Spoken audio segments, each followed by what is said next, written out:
ત્યારે પેટ્રોલ ડીઝલની અછતની જે અફવા છે તેને લઈને નાયબ મુખ્યમંત્રી હર્ષ સંઘવી નિવેદન આપી રહ્યા છે। લગ્ન બાબતે હોય કે પછી દીવાની બાબતે હોય, આ બધા જ વિષયોમાં એક સમાન નિયમ યુસીસીના માધ્યમથી ગુજરાતમાં લાવવામાં આવશે। આજનો દિવસ એ ઐતિહાસિક છે। મારી આ બધી માતાઓ, બહેનો અને દીકરીઓ આજના દિવસની વર્ષોથી રાહ જોઈ રહી હતી। એ દિવસ, આ ઘડી આ સૌ બહેનો માટે ખૂબ મોટું રક્ષણ પુરવાર થવાનું છે। મુખ્યમંત્રી શ્રી ભૂપેન્દ્રભાઈ પટેલને રાજ્યની સૌ દીકરીઓ, માતાઓ અને બહેનો આજે આશીર્વાદ આપી રહી છે, અભિનંદન આપી રહી છે કે યુસીસીના માધ્યમથી આવનારા દિવસોમાં બધા જ સમાજોને ઇક્વલ રાઇટ્સ, એટલે કે બધા જ સમાજની દીકરીઓને કોઈ બી પ્રકારની તરછોડાઈને એની પરિસ્થિતિ ના થાય તે માટે આ યુસીસી આજે લાવવામાં આવી રહ્યું છે।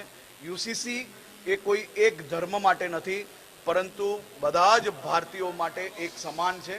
હું રાજ્યના મુખ્યમંત્રીશ્રીને, રાજ્યના સૌ નાગરિકો વતી ખૂબ ખૂબ અભિનંદન આપું છું કે આપ સાહેબે આ વિચારીને આદરણીય પ્રધાનમંત્રીશ્રીના જે વિચારો છે તેને ગુજરાતમાં, દેશમાં બીજા રાજ્ય તરીકે આપણે આજે યુસીસી લાવી રહ્યા છે અને જરૂરથી બહુમતીથી, અને હું માનું છું ત્યાર સુધી રાજ્યની દીકરીઓ, રાજ્યની માતાઓ, રાજ્યની બહેનોની સુરક્ષાનો વિષય હોય, એમના હકનો વિષય હોય, ત્યારે બધા જ ચૂંટાયેલા પ્રતિનિધિઓ એમના વિસ્તારની બહેનો, માતાઓ અને દીકરીઓના હકમાં એક સમાન, એમના ન્યાયમાં સાથે અને ખૂબ ઐતિહાસિક રીતે આ બિલ આજે પ્રસ્તુત સાથે સાથે પાસ બી થાય તેવો મારો 100% વિશ્વાસ છે।